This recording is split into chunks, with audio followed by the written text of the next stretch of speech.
अगर आप भी बिना किसी कोडिंग के वेबसाइट बनाना चाहते हैं तो ये वीडियो आपके लिए है। आपने इस वीडियो के एंड तक ज़रूर वॉच करना है।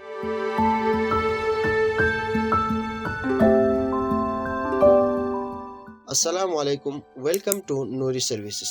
तो आज की इस वीडियो के अंदर मैं आपको बिना किसी कोडिंग के वर्डप्रेस प्लेटफॉर्म को इस्तेमाल करते हुए वेबसाइट क्रिएट करना सिखाऊंगा। तो वर्डप्रेस डेवलपमेंट की ये ट्यूटोरियल पार्ट 1 है। आज की इस डेवलपमेंट पार्ट के अंदर मैं आपको वर्डप्रेस की बेसिक कंप्लीट से सिखाने वाला हूँ, वो भी प्रैक्टिकली। और इसी के साथ मैं आपको वर्डप्रेस प्लेटफॉर्म को इस्तेमाल करते हुए बिना किसी कोडिंग के वेबसाइट डेवलप करना सिखाऊंगा, यानी वेबसाइट क्रिएट करना सिखाऊंगा। तो इस ट्यूटोरियल को फॉलो करने के बाद मैं आपको यकीन से कह सकता हूं कि आप अपने लिए या अपने बिजनेस के लिए किसी भी तरह की डायनेमिक वेबसाइट आप बना सकते हैं, वो भी बिना किसी कोडिंग के वर्डप्रेस प्लेटफॉर्म को इस्तेमाल करते हुए। तो आखिर ये वर्डप्रेस प्लेटफॉर्म है क्या चीज? वर्डप्रेस एक फ्री CMS है। CMS means content management system है, जिसकी मदद से आप डिफरेंट कंटेंट्स को डिजिटली मैनेज कर सकते हैं। वर्डप्रेस बेसिकली 2 इम्पोर्टेंट टेक्नोलॉजीज के ऊपर बेस करते हैं, यानी 2 इम्पोर्टेंट टेक्नोलॉजीज को इस्तेमाल करते हुए काम करते हैं।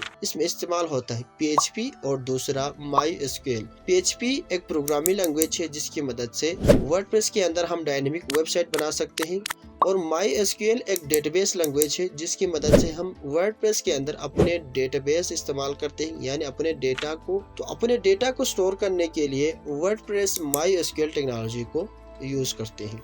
तो खैर, वर्डप्रेस बहुत ही कमाल का प्लेटफॉर्म है जिसकी मदद से आप बिना किसी कोडिंग के वेबसाइट बना सकते हैं। तो ये ट्यूटोरियल इस वर्डप्रेस डेवलपमेंट का पार्ट 1 है, और हाँ, मैं इस सीरीज का आपको पार्ट 2 भी लेकर आने वाला हूँ। लेकिन इसी पार्ट के अंदर, पार्ट 1 के अंदर मैं आपको बेसिक वर्डप्रेस कंप्लीट से सिखाने वाला हूँ, वो भी प्रैक्टिकली। तो चलिए शुरू करते हैं और देखते हैं कि आप इस सीरीज के अंदर, यानी वर्डप्रेस डेवलपमेंट की इस पार्ट 1 के अंदर आप क्या सीखने वाले हैं, उसका कंप्लीट एक बार ओवरव्यू करते हैं, और इसके बाद हम अपने प्रैक्टिकल टास्क का आगाज करते हैं। तो आइए शुरू करते हैं। सबसे पहले जो स्टेप है, इसमें हम पढ़ेंगे कि ब्लॉगिंग वेबसाइट क्या होता है। इसको हमने ऑलरेडी डिस्कस कर चुके हैं। अब हम इसको स्टार्ट करेंगे स्टेप नंबर 2 से। स्टेप नंबर 2 के अंदर हम सीखेंगे कि आप जेम सर्वर को कैसे इंस्टॉल करेंगे। जेम सर्वर की इंस्टॉलेशन कंप्लीट होने के बाद हम सीखेंगे कि आप जेम सर्वर के अंदर, यानी इसको आप लोकल होस्ट बोलते हैं, लोकल होस्ट के अंदर आप कैसे डेटाबेस क्रिएट करते हैं। इसके बाद हम सीखेंगे कि आप जेम सर्वर के अंदर, यानी लोकल होस्ट के अंदर आप कैसे वर्डप्रेस को इंस्टॉल करेंगे। वर्डप्रेस ही हमारा असल main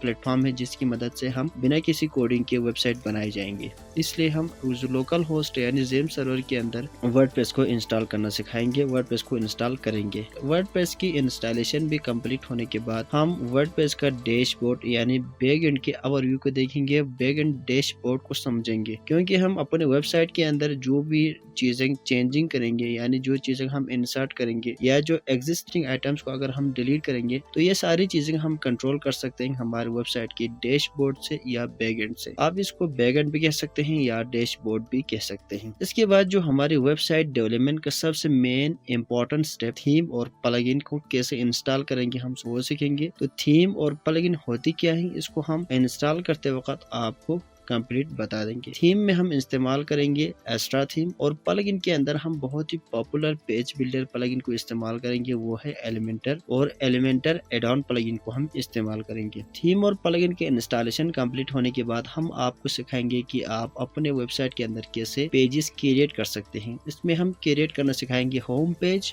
blog page, about us और कॉन्टैक्ट अस वाले पेज हम क्रिएट करना सिखाएंगे। जो ही हम पेज क्रिएट करेंगे के बाद मैं आपको सिखाऊंगा कि आप एलिमेंटर की मदद से, एलिमेंटर प्लगइन की मदद से कैसे अपने होम पेज डिजाइन करेंगे, कैसे अपने ब्लॉग पेज डिजाइन करेंगे। होम पेज को डिजाइन करने के बाद हम सीखेंगे कि आप ब्लॉग पेज को कैसे डिजाइन कर सकते हैं बाय यूजिंग एलिमेंटर प्लगइन। इसके बाद लास्ट में हम अबाउट अस और कॉन्टैक्ट अस पेज को आपको डिजाइन करना सिखाएंगे, और सबसे लास्ट में हम इस मेन वेबसाइट का हम सीखेंगे कि आप ब्लॉग वेबसाइट के लिए कैसे एक अट्रैक्टिव हेडर और फुटर क्रिएट कर सकते हैं। तो ये हेडर और फुटर होती क्या है, इसको हम जब इसको डिजाइन करने लगेंगे तब मैं आपको कंप्लीटली प्रैक्टिकली सिखाऊंगा हेडर क्या होते हैं, फुटर क्या होते हैं। तो ये कुछ शॉर्ट रूट मैप है जिसको इस्तेमाल करते हुए हम एक fully functional blog website create करने वाले हैं।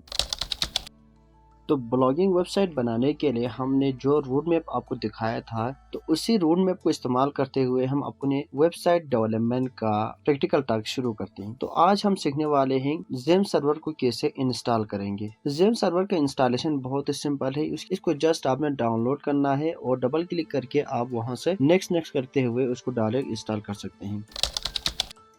इसको इंस्टॉलेशन कंप्लीट होने के बाद आपने लोकल होस्ट के अंदर डेटाबेस क्रिएट करना है। डेटाबेस को कैसे क्रिएट करेंगे, तो लोकल होस्ट पर डेटाबेस क्रिएट करने के लिए आपने अपने कीबोर्ड से विंडो का बटन प्रेस करना है और यहाँ पर सर्च करना है ज़ेम कंट्रोल पैनल। जब आप सर्च करेंगे तो आपके सामने ये वाला ऑप्शन आपको मिल जाएंगे। आपने इसके ऊपर क्लिक करना है। इसको क्लिक करने के बाद यहाँ से आपने 2 मॉड्यूल को रन करना है। ये पहला जो अपाचे मॉड्यूल और MySQL मॉड्यूल को आपने यहाँ से स्टार्ट करना है। स्टार्ट करने के बाद ये दोनों रन होना शुरू हो जाएंगे। इसके बाद आपने अपना क्रोम ब्राउजर को ऑन करना है, क्योंकि क्रोम ब्राउजर इस काम को करने के लिए बहुत ही फिट लगता है। इसके बाद यहाँ पर आकर आपने सर्च करना है लोकल होस्ट के बाद बैकस्लैश और लिखना है PHP my admin। आपने यहाँ पर आकर local host /PHP my admin search करना है। जब आप local host PHP my admin search करेंगे तो आपके सामने कुछ इस तरह का इंटरफेस आ जाएंगे। यहाँ से आपने ये डेटाबेस वाले ऑप्शन पर क्लिक करना है। क्लिक करने के बाद यहाँ से आपने अपना डेटाबेस का नाम देना है। जैसे कि मैं अपने डेटाबेस का नाम देता हूँ। ये जो सजेशन आ रहे हैं ये आपके पास नहीं आएंगे, क्योंकि मैंने पहले भी डेटाबेस क्रिएट किया था, इस वजह से ये सजेशन आ रहे हैं। तो आपने अपने डेटाबेस का नाम देना है। जैसे कि मैं यहाँ पर देता हूँ ब्लॉगिंग डेटाबेस। मैंने यहाँ पर यह नाम दिया है ब्लॉगिंग डेटाबेस। आपने इस नाम को याद रखना है, क्योंकि हमने इस नाम को किसी और जगह पर भी इस्तेमाल करना है, इसलिए मैंने यहाँ पर नाम दिया है ब्लॉगिंग डेटाबेस। इसको मैं एक बार कॉपी करता हूँ। इसके बाद आपने ये क्रिएट बटन के ऊपर क्लिक करना है। तो ये रिक्वेस्ट चले जाएंगे इस सर्वर के ऊपर और आपका डेटाबेस क्रिएट हो जाएंगे। तो अब यहाँ पर देखें तो इस डेटाबेस की लिस्ट के अंदर आपको यहाँ पर ब्लॉगिंग डेटाबेस नाम का आपका जो डेटाबेस आपने क्रिएट किया है वो आपको यहाँ पर देखने को मिलेंगे। तो आप कुछ इस तरह से लोकल होस्ट के ऊपर डेटाबेस क्रिएट कर सकते हैं। तो ब्लॉगिंग वेबसाइट बनाने के लिए जो रूट मैप हमने आपको दिखाया था उसमें हमने कुछ स्टेप को कंप्लीट कर लिया है। स्टेप नंबर 1, 2 और 3 को हमने कंप्लीट कर लिया है। आज हम स्टेप नंबर 4 की तरफ बढ़ेंगे और आज हम सीखने वाले हैं कि आप वर्डप्रेस को लोकल होस्ट के ऊपर आपने कैसे इंस्टॉल करना है। तो वर्डप्रेस को आपने इंस्टॉल करने के लिए सबसे पहले आपने वर्डप्रेस की ऑफिशियल वेबसाइट पर चले जाना है wordpress.org। वहां जाने के बाद आपने गेट वर्डप्रेस का आपको एक बटन मिलेगा। आपने वहां क्लिक करके वर्डप्रेस को आपने डाउनलोड करना है। डाउनलोड करने के बाद आपके पास कुछ इस तरह का एक जिप फाइल डाउनलोड हो जाएंगे। इस जिप फाइल को डाउनलोड होने के बाद तो आपने वर्डप्रेस की इस जिप फाइल को एक्सट्रैक्ट करना है। मैंने यहाँ पर एक्सट्रैक्ट पहले से कर रखा है और आपने एक बार इसके नाम को चेंज करना है। नाम को चेंज करने के लिए राइट क्लिक करके आपने यहाँ से रीनेम करना है। मैं इसका नाम देता हूँ ब्लॉग वेबसाइट। मैंने इस वर्डप्रेस जो फाइल है उसका नाम को रीनेम करके क्या रखा है ब्लॉग वेबसाइट। ब्लॉग वेबसाइट रखने के बाद आपने इसको यहाँ से कॉपी करना है। कॉपी करने के बाद आपने आना है अपने लोकल C डिस्क के अंदर। C डिस्क के अंदर आपको ये ज़ेम फाइल देखने को मिलेगा। ये आपको तब देखने को मिलेंगे जब आप ज़ेम सर्वर को इंस्टॉल करेंगे अपने सिस्टम के अंदर। फिर आपने इसको ओपन करना है। ओपन करने के बाद आपके सामने डिफरेंट फाइल आ जाएंगे ज़ेम फाइल की, और यहाँ पर आपको एक स्पेशल फाइल मिलेंगी जिसका नाम है htdocs। आपने htdoc वाला फाइल को ढूंढना है और इसको ओपन करना है। ओपन करने के बाद आपके सामने कुछ और फाइल इसके अंदर आ जाएंगी। आपने जो वर्डप्रेस का फाइल इसके नाम को चेंज करने के बाद आपने कॉपी किया था, आपने इसको यहाँ पर पेस्ट करना है। तो मैं यहाँ पर पेस्ट कर रहा हूँ। आप यहाँ पर देख सकते हैं पेस्ट होने शुरू हो चुके हैं।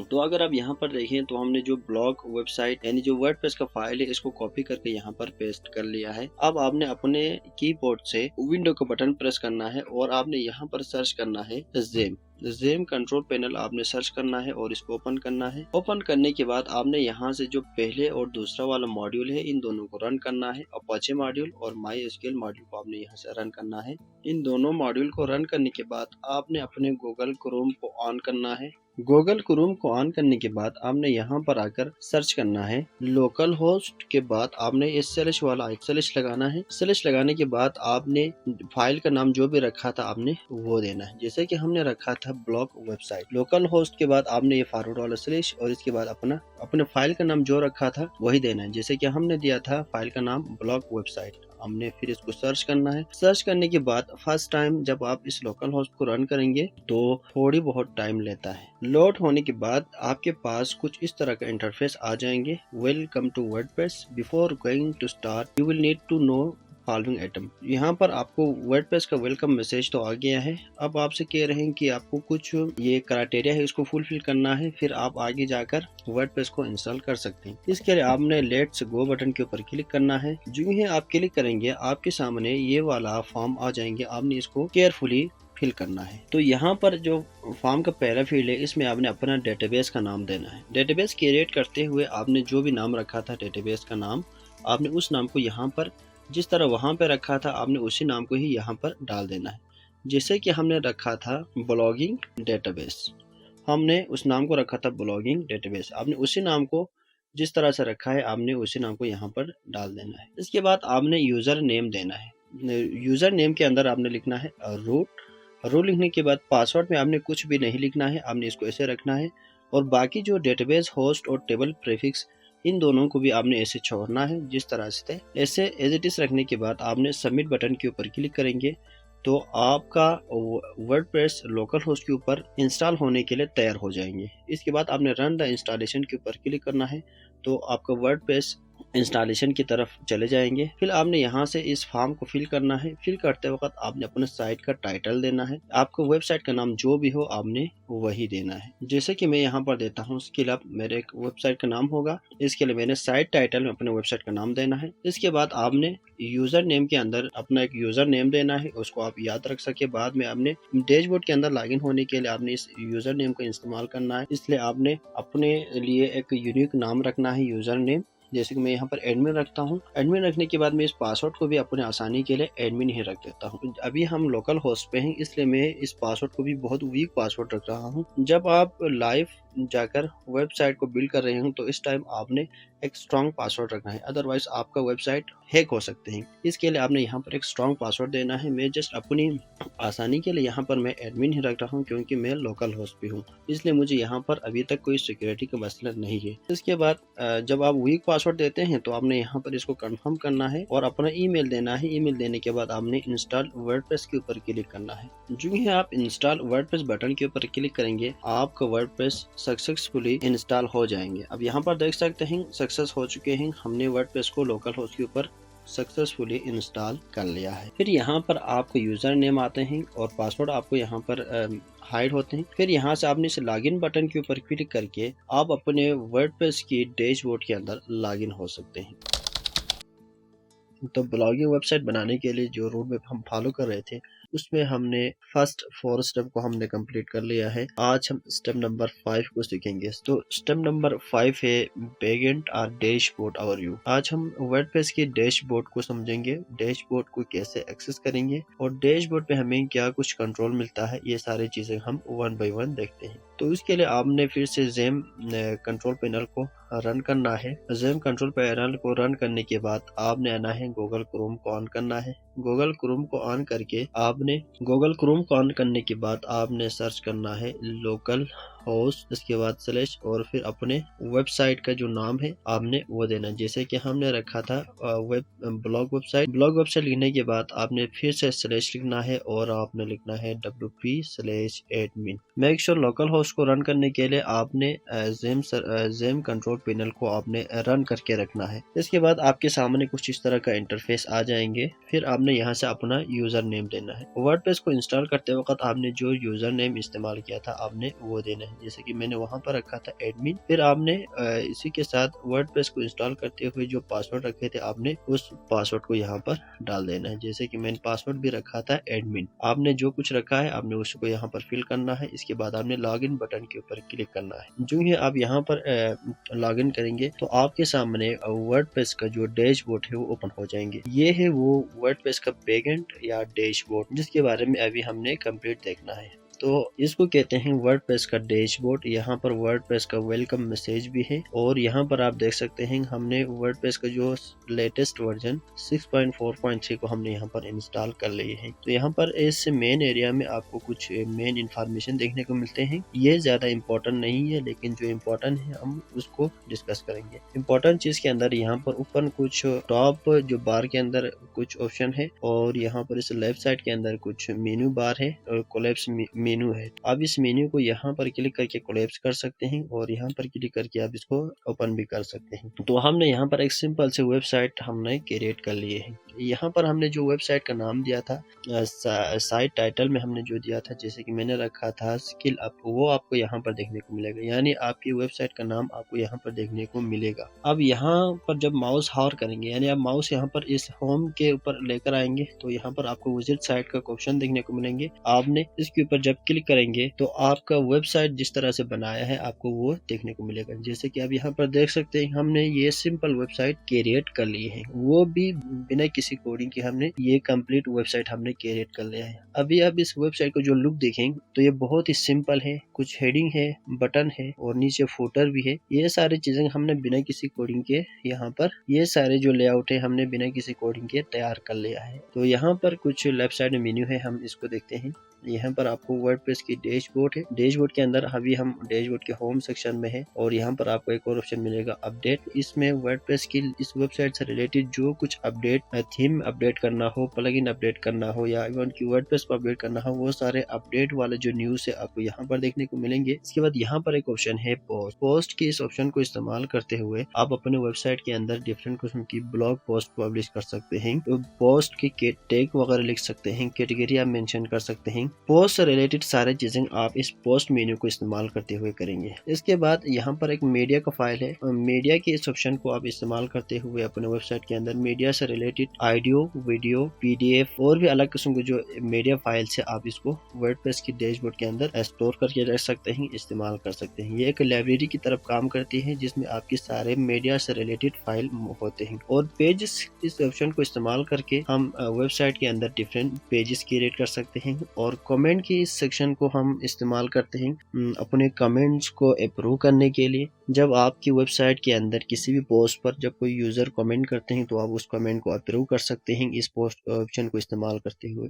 और अपीयरेंस के ऑप्शन बहुत ही इंपॉर्टेंट ऑप्शन है। इस ऑप्शन को इस्तेमाल करते हुए हमने जो थीम इंस्टॉल करेंगे उस थीम को हम कस्टमाइज कर सकते हैं और मेनू वगैरह क्रिएट कर सकते हैं। यहाँ पर वो सारी चीजें आपको देखने को मिलेंगे। और प्लगइन के अंदर हम डिफरेंट किस्म की प्लगइन को इंस्टॉल करेंगे। और यूजर के अंदर आप जब किसी को मेंबरशिप देते हैं या किसी और को यहाँ पर एज एडमिन डिक्लेयर करते हैं तो यह सारे यूजर्स को आप यहाँ से कंट्रोल कर सकेंगे। टूल के अंदर आपके पास और भी ऑप्शंस मिलेंगे जिसमें आपकी साइट की हेल्थ से रिलेटेड आपको इंफॉर्मेशन मिलेंगे। आप यहाँ से अपने वेबसाइट की किसी भी डेटा को इंपोर्ट कर सकते हैं, यहाँ से एक्सपोर्ट वगैरह कर सकते हैं। पर्सनल डेटा को आप डिलीट वगैरह कर सकते हैं। ठीक है, फाइल एडिटर, प्लगइन का फाइल एडिटर और थीम का फाइल एडिटर आपको यहाँ पर देखने को मिलेगा। और इसमें एक ऑप्शन है लास्ट में सेटिंग को हम इस्तेमाल करते हुए हम अपने वेबसाइट का किसी भी पोस्ट की, किसी भी पेज की परमालिंक को हम कंट्रोल कर सकते हैं। मीडिया फाइल्स को हम कंट्रोल कर सकते हैं, रीडिंग और राइटिंग, ये सारी चीजें। तो इन सारी चीजों के बारे में हम प्रैक्टिकली सीखेंगे। अभी मैंने आपको सिर्फ इस वर्डप्रेस का जो मेन इंपॉर्टेंट पार्ट है इसका एक ओवरव्यू आप लोगों को समझाया है। उम्मीद करता हूँ आपको समझ में आ चुके होंगे। तो ये सारी चीजें अभी हम जब पढ़ेंगे तो इस तरह से थ्योरी में तो आप इससे समझ नहीं पाएंगे, बल्कि मैं आपको कमिंग लेक्चर के अंदर 1 बाय 1 प्रैक्टिकली सिखाऊंगा।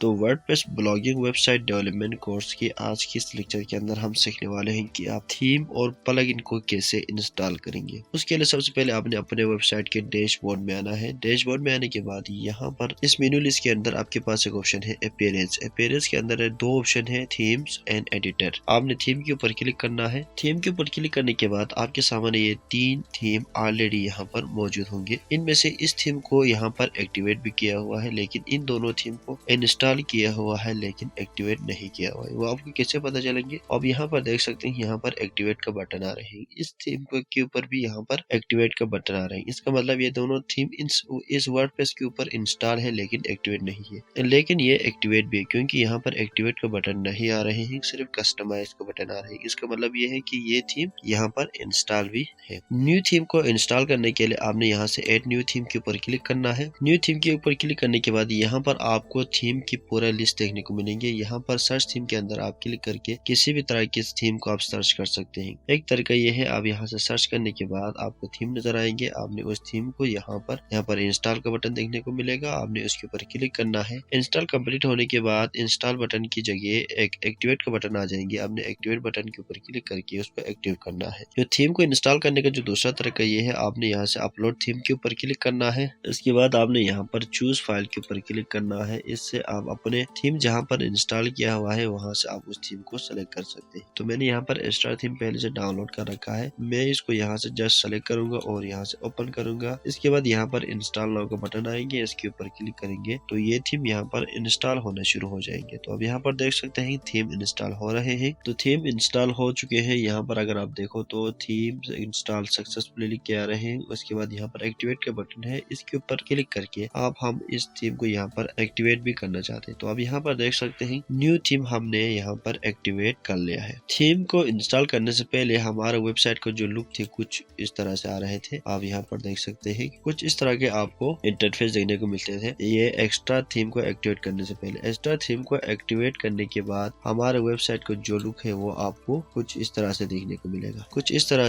के लुक आपकी वेबसाइट के ऊपर अप्लाई हो जाएंगे, एक्टिवेट हो जाएंगे। तो थीम बेसिकली होती क्या है, थीम एक प्री बिल्ट टेम्पलेट होते हैं जो कि हमारे वेबसाइट की लेआउट को कंट्रोल करते हैं कि बटन किस जगह पर होना चाहिए, मेनू किस जगह पर होना चाहिए, इमेज कैसे होना चाहिए, ये सारी चीजें हमारे थीम ही डिफाइन करते हैं। थीम हमारे वेबसाइट को एक बेसिक लुक देते हैं और हमारे वेबसाइट के लेआउट को कंट्रोल करते हैं। तो इस तरह आप वर्डप्रेस के अंदर किसी भी तरह की थीम को इंस्टॉल कर सकते हैं, एक्टिवेट कर सकते हैं। तो हमारी ये थीम यहाँ पर एक्टिवली, ये एक्स्ट्रा थीम यहाँ पर एक्टिव हो चुका है, एक्टिव हो चुके हैं। अब आप कैसे प्लगइन को इंस्टॉल करेंगे। प्लगइन को इंस्टॉल करने के लिए यहाँ पर इसी मेन्यू लिस्ट के अंदर आपके पास एक ऑप्शन है प्लगइन्स, आपने इसके ऊपर क्लिक करना है। तो प्लगइन को इंस्टॉल करने से पहले मैं आपको बताना चाहता हूँ कि प्लगइन होती क्या है। प्लगइन सॉफ्टवेयर होते हैं जो कि हम इस्तेमाल करते हैं अपने वेबसाइट के अंदर एडवांस लेवल की फीचर्स को ऐड करने के लिए हम इस्तेमाल करते हैं। जैसे कि अगर आपने कोई ई कॉमर्स स्टोर बनाना है तो आपने वो कॉमर्स प्लगइन को इंस्टॉल करना है। वो कॉमर्स एक प्लगइन होते हैं, एक सॉफ्टवेयर है जो कि हमें ई कॉमर्स फीचर देते हैं जिसकी मदद से हम ई कॉमर्स स्टोर्स बना सकते हैं और अपने प्रोडक्ट सेल करके पेमेंट रिसीव कर सकते हैं। तो अपने वेबसाइट के अंदर डिफरेंट लेवल की एडवांस फीचर को ऐड करने के लिए हम प्लगइन का इस्तेमाल करते हैं। तो जब आप इस प्लगइन वाले सेक्शन के अंदर आ जाएंगे तो यहाँ पर इस लिस्ट के अंदर आपको दो प्लगइन देखने को मिलेगा। ये दोनों प्लगइन ऑलरेडी इंस्टॉल होते हैं। यहाँ पर आप इसको यहाँ से डिलीट बटन के ऊपर क्लिक करके आप इसको यहाँ से डिलीट भी कर सकते हैं।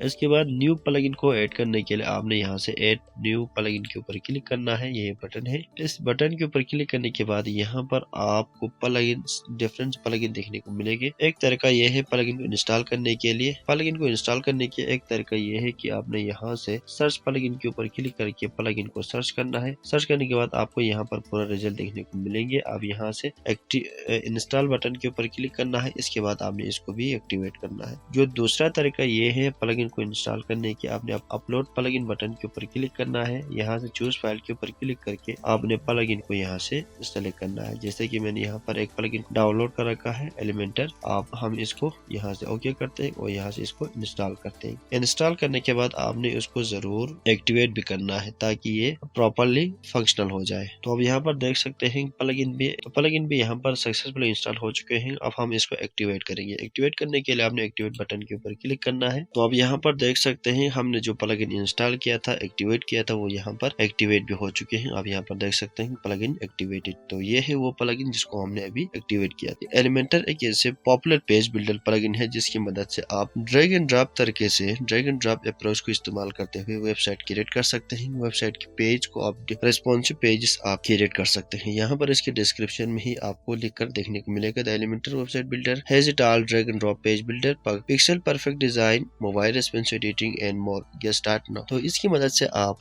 बहुत ही आई कैची डिजाइन क्रिएट कर सकते हैं, पेज क्रिएट कर सकते हैं। तो इस तरह आप वर्डप्रेस के अंदर प्लगइन और थीम को इंस्टॉल कर सकते हैं।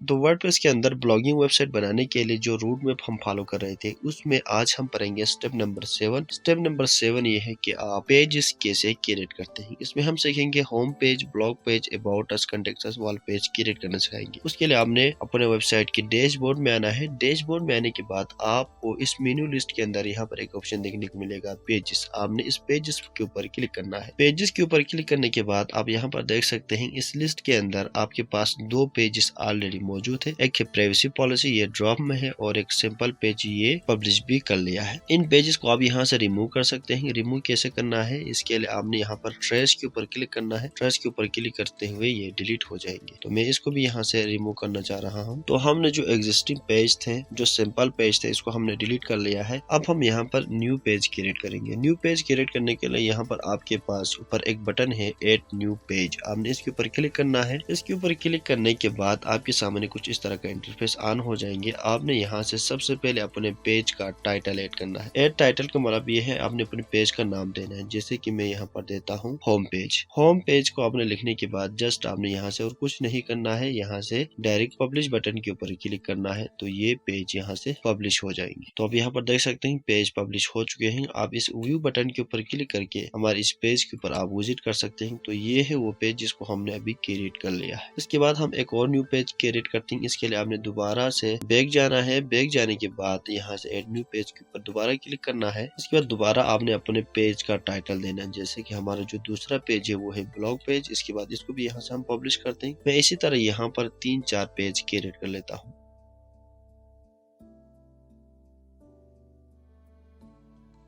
तो अब आप यहाँ पर देखें तो मैंने यहाँ पर 4 पेजेस क्रिएट कर लिया है। पेज क्रिएट करने का जो मेथड है वो सेम है। आप जो मैंने पहले बताया था आपने उसी के हिसाब से आपने हर पेजेस को क्रिएट करना है। तो अब हर पेज के ऊपर आप विजिट भी कर सकते हैं। पेजेस के अंदर विजिट करने के लिए आपने यहाँ से व्यू के अंदर क्लिक करना है। तो आप उसी पेज के ऊपर आप रीडायरेक्ट हो जाएंगे। आप यहाँ पर देख सकते हैं अबाउट अस वाला पेज। इसमें हम बैक जाएंगे। बैक जाने के बाद हम दोबारा देखेंगे ब्लॉग पेज को। ब्लॉग पेज को भी आप व्यू करके देख सकते हैं। तो हमने यहाँ पर 4 इंपॉर्टेंट पेज को क्रिएट कर लिए। तो इस तरह आप वर्डप्रेस के अंदर किसी भी तरह के पेज को आप बआसानी क्रिएट कर सकते हैं।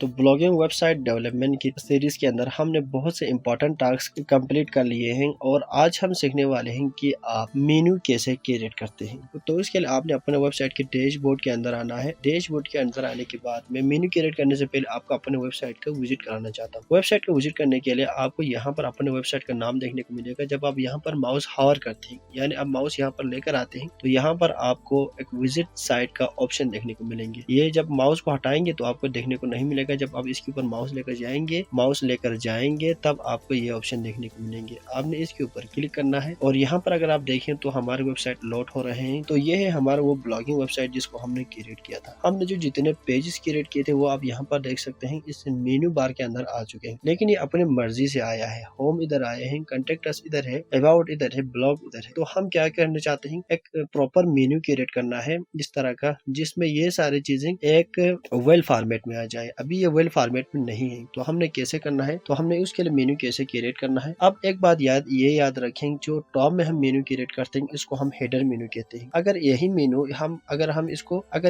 इसी मेन्यू को अगर हम इस वेबसाइट के सबसे बॉटम वाले एरिया में अगर क्रिएट करें तो हम उसको कहते हैं फुटर मेन्यू। वेबसाइट के टॉप वाले हिस्से को कहते हैं हेडर और जो बॉटम वाले हिस्सों को कहते हैं फुटर। तो आज हम आपको हेडर मेन्यू, फुटर मेन्यू सब कुछ क्रिएट करना सिखाने वाले हैं। इसके लिए अपने वेबसाइट के डैशबोर्ड के अंदर आना है। डैशबोर्ड के अंदर आने के बाद तो मेन्यू क्रिएट करने के लिए आपने यहाँ पर इस अपीयरेंस के अंदर आना है। जब अपीयरेंस के अंदर आप माउस को हवर करेंगे तो आपको यहाँ पर 4-5 ऑप्शन देखने को मिलेंगे। इनमें से यहाँ पर एक ऑप्शन है मेन्यूज। आपने इसके ऊपर क्लिक करना है। यहाँ पर क्लिक करने के बाद सबसे पहले हम एक मेन्यू क्रिएट करेंगे। मेन्यू क्रिएट करने के लिए यहाँ पर अगर आप देखें तो मेन्यू स्ट्रक्चर के अंदर फर्स्ट ऑफ ऑल हमने अपने मेन्यू का नाम देना है कि आप कौन सा वाला मेन्यू क्रिएट कर रहे हैं। हेडर मेन्यू क्रिएट कर रहे हैं, फुटर मेन्यू क्रिएट कर रहे हैं, या सेकेंडरी मेन्यू क्रिएट कर रहे हैं, या ऑफ कैनवास मेन्यू क्रिएट कर रहे हैं। तो इसके लिए सबसे पहले हम यहाँ पर हेडर मेन्यू क्रिएट कर रहे हैं। तो हेडर मेन्यू को हम प्राइमरी मेन्यू भी कहते हैं। तो मेन्यू क्रिएट करने के लिए सबसे पहले हमें एक मेन्यू का नाम देना होता है। तो यहाँ पर देखो मेन्यू नेम के अंदर आपने देना है हेडर मेन्यू। मैं यहाँ पर डायरेक्ट इस सजेशन को इस्तेमाल करता हूँ। ये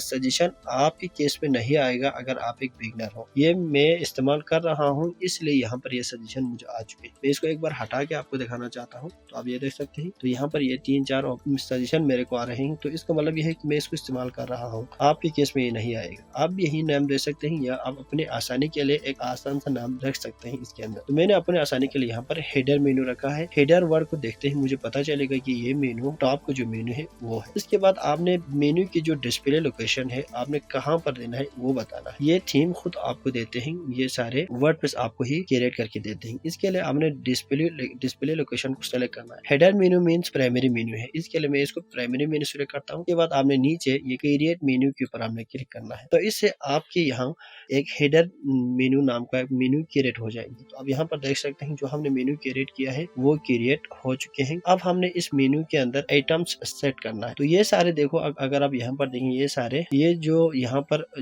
पेज का नाम लेके आ रहे हैं। इसका मतलब ये हेडर का जो आइटम्स है आपने आइटम को कैसे क्रिएट करना है यहाँ पर खुद ही लिख के आ रहे हैं। At menu item from column turn the left, यानी इस लेफ्ट साइड से आपने यहाँ पर इस मेन्यू के अंदर आपने आइटम्स को ऐड करना है। आइटम्स को आप कैसे ऐड कर सकते हैं इसके लिए यहाँ पर पेज सेलेक्ट है। अगर यहाँ पर क्लिक करेंगे तो ये क्लोज हो जाएगा। यहाँ से आपने इसको ओपन करना है। अगर क्लोज है तो बाय डिफॉल्ट ये ओपन ही होते हैं। और आपने जितने यहाँ पर इस पेज वाले सेक्शन के अंदर आपने जितने पेजेस क्रिएट किया है वो सब के सब पेजेस आपको यहाँ पर देखने को मिलेंगे। अगर आप यहाँ पर देखें तो हमने ये सारे पेजेस क्रिएट किया था। तो मैं इन सब के ऊपर चेक करूंगा। इन सब के ऊपर चेक करने के बाद इसको ऐड टू मेन्यू करना है। ऐड टू मेन्यू कहते हैं ये सब के सब इस हेडर मेन्यू के अंदर एज ए आइटम सेट हो जाएंगे। अब आप इनकी जो अरेंजमेंट है ऑर्डर है आप इसको चेंज कर सकते हैं। अगर इनमें से आपको किसी पेजेस को यहाँ पर सेलेक्ट नहीं करना है तो आप इसको रिमूव भी कर सकते हैं या तो आप इसको ऐड करते हुए इसके ऊपर चेक ही ना करें। मुझे यहाँ पर ये सारे यहाँ पर ऐड करना था इसलिए मैंने इन सब को यहाँ पर ऐड किया है। अब मैं इसकी इन सब के ऑर्डर को चेंज करने वाला हूँ। मुझे ये होम सबसे टॉप में चाहिए तो मैं क्या करूंगा इसको जस्ट पकड़ना है। आपने इसको टॉप के ऊपर लेकर जाना है। इसके बाद मुझे ब्लॉग को दिखाना है तो मैं ब्लॉग को ऊपर लेके जाऊंगा। इसके बाद मुझे अबाउट अस को दिखाना है। तो मैंने इन सारे मेन्यूज को अपने एक वेल फॉर्मेट ऑर्डर के अंदर मैंने अरेंज कर लिया है। इसके बाद नीचे जो सेव मेन्यू का ऑप्शन है आपने इसके ऊपर क्लिक करना है तो ये मेन्यू यहाँ पर सेव हो जाएंगे। तो आप यहाँ पर देख सकते हैं header menu has been updated. Header menu completely update हो चुके हैं। अब हम अपने जो वेबसाइट हमने न्यू टैब में ऑन किया हुआ था इसको एक बार रीलोड करके देखते हैं कि आया हमने जो मेन्यू क्रिएट किया है वो यहाँ पर जिस तरह हमने सेट किया है उसके ऑर्डर वगैरह वो यहाँ पर आया है कि या नहीं है। तो इसके लिए आपने यहाँ से सेव करने के बाद न्यू टैब में अपने वेबसाइट को ऑन करना है और यहाँ पर आपने एक बार इसको रीलोड करना है ताकि हमें पता चले। तो आप यहाँ पर देख सकते हैं हमने जो मेन्यू क्रिएट किया था वो वेल फॉर्मेट के अंदर आ चुके हैं। तो यहाँ पर देखिए हमने पहले ब्लॉग रखा, होम रखा था, फिर ब्लॉग, फिर अबाउट अस, फिर कॉन्टैक्ट अस, एक प्रॉपर फॉर्मेट के अंदर ये आ चुके हैं। तो ये हुआ कि आपने हेडर मेनू कैसे क्रिएट करना है। अब फुटर मेनू आपने क्रिएट करना है तो इसके लिए आपने क्या करना है यहाँ से क्रिएट न्यू मेन्यू के ऊपर आपने क्लिक करना है। तो आप एक न्यू मेन्यू क्रिएट कर रहे हैं। तो न्यू मेन्यू क्रिएट करने के लिए आपने यहाँ पर क्लिक करने के बाद यही जो मेन्यू स्ट्रक्चर आपको दोबारा देखने को मिलेंगे आपने यहाँ से फिर मेन्यू का नाम देना है। इसके बाद इसको जहाँ पर आप इसको डिस्प्ले करना चाहते हैं तो इसके लिए आपने अपने डिस्प्ले लोकेशन को भी डिफाइन करना है। ये फिर फुटर मेन्यू है। इसके बाद क्रिएट मेन्यू के ऊपर क्लिक करना है। क्रिएट मेन्यू के ऊपर क्लिक करने के बाद फुटर नाम का भी एक मेन्यू क्रिएट हो जाएंगे। इस मेन्यू के अंदर भी हमें आइटम्स ऐड करना है। वो कैसे करेंगे, मुझे इस फुटर मेन्यू के अंदर ये 2-3 पेज चाहिए, बाकी होम वाला पेज मुझे नहीं चाहिए। इसके लिए मैं इसको ऐड टू मेन्यू करूंगा इन तीनों के ऊपर चेक करें। तो होम के अलावा बाकी जो सारे पेजेस है यहाँ पर आ जाएंगे। जिस तरह मैंने पहले इनके ऑर्डर चेंज किया था अब भी मैं इनके ऑर्डर को इस तरह चेंज करता हूँ। इसके बाद इसको सेव मेन्यू के ऊपर क्लिक करना है तो ये मेन्यू सारे यहाँ पर सेट हो जाएंगे। इसकी डिस्प्ले लोकेशन को यहाँ से सेट करने की बजाय अगर आप यहाँ से भी सेट करना चाहते हैं तो कर सकते हैं। इसके लिए आपने मैनेज लोकेशन के ऊपर क्लिक करना है और यहाँ पर आपने डिफाइन करना है कि प्राइमरी मेन्यू थीम लोकेशन के अंदर थीम के अंदर आपका प्राइमरी मेन्यू कौन सा होना चाहिए। तो आप यहाँ पर ऊपर क्लिक करेंगे तो आपने हेडर मेन्यू सेलेक्ट करना है। इसी तरह फुटर मेन्यू के लिए आपने यहाँ से फुटर मेन्यू के ऊपर सेलेक्ट करके यहाँ से सेव चेंज करना है। तो ये थीम जहाँ सपोर्ट करते हैं, थीम खुद अपने जगह पर जहाँ पर मेन्यू डिस्प्ले करना है वो आपको दिखाई देंगे। तो इनकी लोकेशन आप यहाँ से भी सेट कर सकते हैं। तो इस तरह आप यहाँ पर एक प्रॉपर वेल फॉर्मेट के अंदर आप मेन्यू क्रिएट कर सकते हैं। तो ब्लॉगिंग वेबसाइट डेवलपमेंट के रूट मैप के तहत हमने ये फर्स्ट 8 स्टेप को कंप्लीट कर लिया है। अब हम सीखने वाले हैं कि आप कैसे पोस्ट क्रिएट करेंगे ब्लॉगिंग वेबसाइट के अंदर और किस तरह आपने पोस्ट को पब्लिश करना है। तो इसके लिए सबसे पहले आपने अपने वेबसाइट के डैशबोर्ड के अंदर आना है। डैशबोर्ड के अंदर आने के बाद यहाँ पर जो मेन्यू लिस्ट है, यहाँ पर एक ऑप्शन है पोस्ट। आपने इस पोस्ट के ऊपर क्लिक करना है। पोस्ट के ऊपर क्लिक करने के बाद ये जो पोस्ट का जो एरिया है आपको देखने को मिलेंगे। इस टेबल लिस्ट के अंदर आपके लिए आपके पास एक डमी बाय डिफॉल्ट पोस्ट आपको नजर आएंगे जिसका हेड टाइटल है हेलो वर्ल्ड। इसको आप यहाँ पर क्लिक करके डिलीट भी कर सकते हैं। अब आपने न्यू पोस्ट कैसे क्रिएट करना है, यानी आपने न्यू आर्टिकल कैसे पब्लिश करना है, इसके लिए आपके पास एक बटन है एड न्यू पोस्ट का। आपने इसके ऊपर क्लिक करना है। इसके ऊपर क्लिक करने के बाद सबसे पहले आपने अपने जो पोस्ट है उसका टाइटल देना है। टाइटल देते हुए पोस्ट लिखते वक्त आपने हमेशा पोस्ट की टाइटल की फॉर्मेट का ख्याल रखना है, क्योंकि पोस्ट के अंदर टाइटल का एक वेल फॉर्मेट होता है, एक स्ट्रक्चर होते हैं। ये H1 से शुरू होता है, H6 तक चले जाते हैं। तो सबसे जो पहले टॉप में जो हम टाइटल देते हैं वो H1 कहलाता है, यानी सबसे बड़ी टाइटल। तो मैं यहाँ पर लिखना चाह रहा हूँ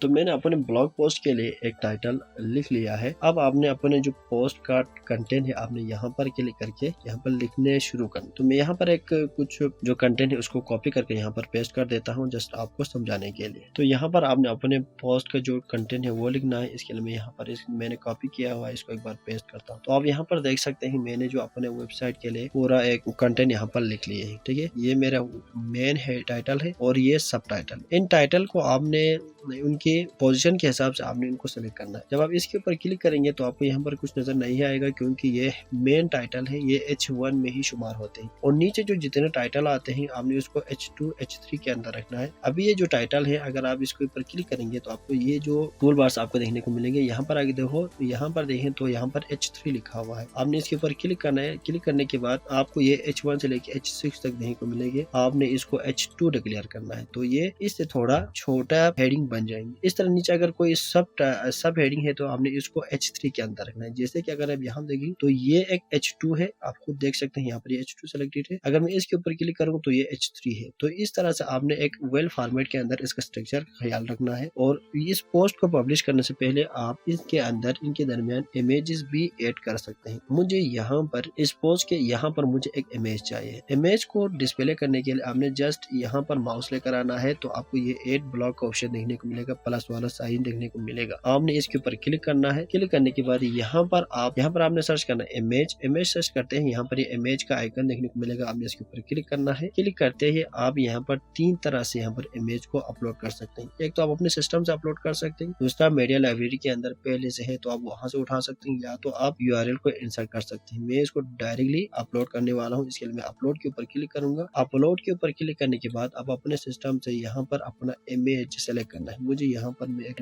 इमेज सेलेक्ट करता हूँ। इसके बाद तो आप यहाँ पर देख सकते हैं मैंने जो इमेज ऐड किया है वो यहाँ पर आ चुके हैं। आप यहाँ पर इस कोने में एक आपको सर्कल का ऑप्शन देखने को मिलेगा, इसके ऊपर क्लिक करके आप इसकी जो साइज है इसको छोटा बड़ा कर सकते हैं। मुझे इसको थोड़ा बहुत छोटा करना है तो मैंने इसको काफी क्लोज किया है। इसके बाद मुझे इस इमेज को सेंटर में दिखाना है। सेंटर में दिखाने के लिए यहाँ पर इस इमेज के ऊपर क्लिक करना है, तो ये टूल पर आपको दोबारा देखने को मिलेंगे। यहाँ पर आपको ये लाइन देखने को मिलेगा, ये अलाइन साइन है। आपने इसके ऊपर क्लिक करना है और यहाँ से अलाइन सेंटर करना है, तो ये सेंटर में आ जाएंगे। और बाकी इस इमेज के हवाले से बाकी जो जितने चीजें हैं आपको यहाँ पर देखने को मिलेंगे। अगर आपने कोई लिंक ऐड करना है तो आप यहाँ पर क्लिक करके ऐड कर सकते हैं। इमेज को क्रॉप करना है तो यहाँ पर है, अल्टरनेट टेक्स्ट लिखना है तो आपने यहाँ पर। इसके अलावा इस पोस्ट के हवाले से जो जितने मुख्तलिफ सेटिंग आपको यहाँ पर भी देखने को मिलते हैं। अभी मैंने इमेज को सेलेक्ट किया हुआ है, तो इमेज के हवाले से यहाँ पर दिखा रहे हैं। आपने पोस्ट के ऑप्शन को सेलेक्ट करना है कि विजिबिलिटी के लिए यहाँ पर ऑप्शन है, पब्लिश है, टेम्पलेट है और URL भी है। इस पोस्ट का जो फॉर्मेट है स्टैंडर्ड में है, आप इसको स्टैंडर्ड से आगे पीछे कर सकते हैं। इसको ऑथर एडमिन है और यहाँ पर क्लिक करके आप इसको डिलीट कर सकते हैं। अगर ये पोस्ट किसी स्पेसिफिक कैटेगरी के अंदर फॉल करते हैं तो आपने यहाँ से इसके लिए एक स्पेसिफिक कैटेगरी भी चूज करना है। कैटेगरी आप यहाँ से भी क्रिएट कर सकते हैं, या तो आप कैटेगरी इसके लिए आपने न्यू कैटेगरी बनाने के लिए आपने यहाँ पर क्लिक करना है और यहाँ से कैटेगरी का नाम देना है। जैसे कि ये इसका कैटेगरी है वेब डेवलपमेंट,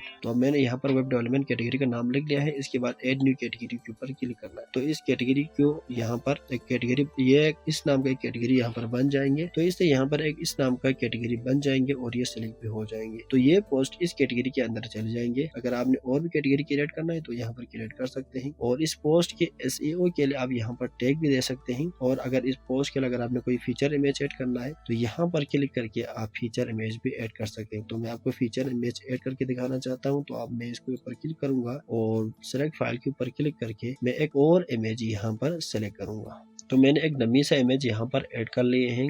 आपने इसको सेलेक्ट करके यहाँ से सेट फीचर इमेज के ऊपर क्लिक करना है। तो ये इमेज यहाँ पर as a featured image select हो जाएगा। आप इसको रिप्लेस कर सकते हैं, रिमूव कर सकते हैं। इसके बाद नीचे और भी ऑप्शन है, आप इसको ऐसे छोड़कर यहाँ से आपने पब्लिश बटन के ऊपर क्लिक करना है। दोबारा आपने एक बार इसके ऊपर क्लिक करना है, पब्लिश करना है, तो ये पोस्ट सेव हो जाएंगे। तो यहाँ पर आप देखो तो पोस्ट पब्लिश, आपने व्यू पोस्ट के ऊपर क्लिक करेंगे या यहाँ पर क्लिक करके अपने पोस्ट को आप विजिट कर सकते हैं। तो मैं इसके ऊपर क्लिक करूंगा, अपने पोस्ट को विजिट करके देख सकते हैं। तो आप यहाँ पर देखें तो हमने यहाँ पे जो पोस्ट हमने क्रिएट किया है वो यहाँ पर पब्लिश भी हो चुकी है और हमने जो इमेज ऐड किया है वो यहाँ पर ऐड हो चुके हैं। इस तरह आप मल्टीपल इमेजेस ऐड कर सकते हैं। पोस्ट को आप और भी खूबसूरत तरीके से लिख सकते हो। तो अभी हमने एक डेमी से पोस्ट यहाँ पर पब्लिश कर लिए हैं। तो आपको ये पोस्ट कहाँ पर देखने को मिलेंगे? अगर मैं इस ब्लॉग के ऊपर क्लिक करूँ तो क्या मुझे ये पोस्ट देखने को मिलेंगे? ऑफ कोर्स नहीं मिलेंगे, क्योंकि ये पोस्ट हमें नजर आना चाहिए था इस ब्लॉग पेज के अंदर। तो ब्लॉग पेज के अंदर ये नहीं आ रहे हैं। इसी तरह मैं होम पेज के ऊपर क्लिक करूँ तो हमारे वेबसाइट का होम पेज ओपन होना चाहिए। ओपन तो हो गया लेकिन यहाँ पर कुछ भी नहीं आए। तो मैं आपको